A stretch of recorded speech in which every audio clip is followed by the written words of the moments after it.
weekly in-depth view of agriculture up close. This is In the Field. Presented by Gordon's Feed and Pet. So here at Worthington Angus, some of the things that we do is raise registered Angus cattle, obviously, provide those in a seed stock setting to go out to commercial herds predominantly, and some registered breeders. We're 100% AI and ET program. We don't turn out any cleanup bulls, and we work very diligently with our customers every day. We're fortunate to have full-time help here to help run the day-to-day operations, and I consider my role as a full-time representative for our customers. We go out and help them market the calves out of our genetics that they've invested in here. So when we think about the beginning and getting everything in place to be successful in a breeding program, before we even start breeding season, we think about nutrition and making sure that all the nutritional needs of the animal are met so that they can maintain themselves, maintain the calf they're raising. If you've done those two things well, then the cow will consider raising another calf and you can get her bred. So we want to think about herd health. We want to think about nutrition, proper vaccination program, at least 30 to 45 days out prior to the breeding season. And when you're starting to synchronize those cattle, that's important to make sure that you've set the stage for success when you actually get down to time for breeding, and artificial insemination is how we do that here. You mentioned the word synchronization. You're going to share with our listeners the ins and outs of it, so let's head on inside and see it in action. As we talked about, artificial insemination, another way to get the cattle bred. We can select exactly the bull that we want to put on the cow and make very precise individual matings. And that's very important in terms of moving the industry forward and being able to have access to the very best bulls out there. A lot of us can't afford to maybe own a bull that potentially costs $100,000, but we can purchase semen for $20 to $40 a straw and then mate those cows individually to that. So what we do is we go through each cow every breeding season, find maybe the strengths and weaknesses of those cows, and then we use the bulls that we've identified as progeny proven high accuracy sires that we use in our program here. We'll take potentially 6 to 10 of those bulls each breeding season, and then we find the strengths and the weaknesses that they have, mate them individually to the cows. We'll make a sheet very specifically with the cow ID number, what the service sire will be, and then we have a place to record the dates that we've actually went in and artificially inseminated the cow. So today, the cow that we've got in the chute, we're actually going to be breeding to a bull that we actually raised and was purchased by Select Sires. His name's All Profit. Okay, let's go see it. So we've got our cedar gun here. We've got the animal restrained in our squeeze chute. If you've got help, it's always handy. You can kind of get the tail positioned out of the way. You always want to take some paper towels, clean the animal up good so that whenever you insert the cedar, that you keep everything as clean as possible. We'll open up the vulva, insert the cedar into the cow.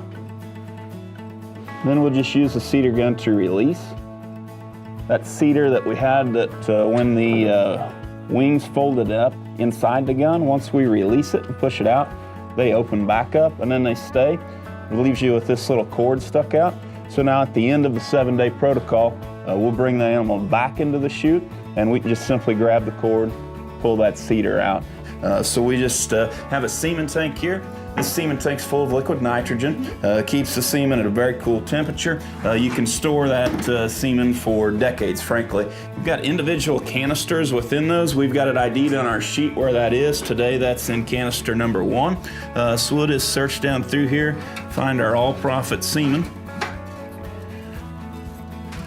Pull that up. You want to keep that below the frost line. We've got a thaw bath here that's staying at approximately 96 degrees. And that'll thaw that semen out for about 45 seconds. We always set a timer just to make sure that it's right on target. And we'll get that semen thawed and get it prepped to go breed the cow. I've had it there for about 45 seconds now. So you want to protect the straw of semen. You want to try and keep it warm as possible, keep it out of sunlight. In this room, obviously, we don't have a problem with that. But we'll prepare it by getting it dry, keeping it protected in the paper towel. Then we'll cut one end off. Then we can use our AI gun. It's basically a 2-piece system with a plunger down the center. We'll move the plunger back, keep the straw covered up in our paper towel, especially if you're outside, to protect it from sunlight and try and keep it warm. Then we'll put that straw of semen in a sheath. Again, trying to keep it covered in your hand as best as possible. Once that's in, I always just drop it down in my shirt just to kind of keep it warm and again, out of any of the elements. So now that we've got our semen straw prepped in the AI gun ready to go, we've come back out to the chute. We'll get ready to go ahead and inseminate the cow. So we're going to go in and palpate the cow rectally. Move that tail out of the way. Once you've got your hand in, I always like to take some paper towels. Again, similar process to when we put the cedar in. We'll just clean the cow. A lot of times I like to leave that paper towel kind of sitting there, helps keep the cow's vulva open for me. Then I can just take my gun and cleanly insert it into the cow. And what I'm doing with my hand that's palpating the cow and inside the cow is finding her cervix. Within that cervix, there's going to be 3 rings. I'm going to pass that gun through those 3 rings. Once I've reached the end, I'll be able to feel the tip of that gun slide out through the end of that cervix. That's exactly where I want to dispense my semen. So no doubt a lot goes into your reproduction program, but let's talk about why you do all that. What's the end goal? So for us, the importance is being able to deliver the product to our customers that they need. We use artificial insemination in our reproduction system to deliver specific things, whether a customer needs an animal that they're going to breed to heifers and they don't want to have calving problems, we need to be able to deliver on that calving needs. If they need high growth, we need to be able to deliver that. Artificial insemination allows us to do that very specifically in a very targeted fashion and deliver it with high accuracy.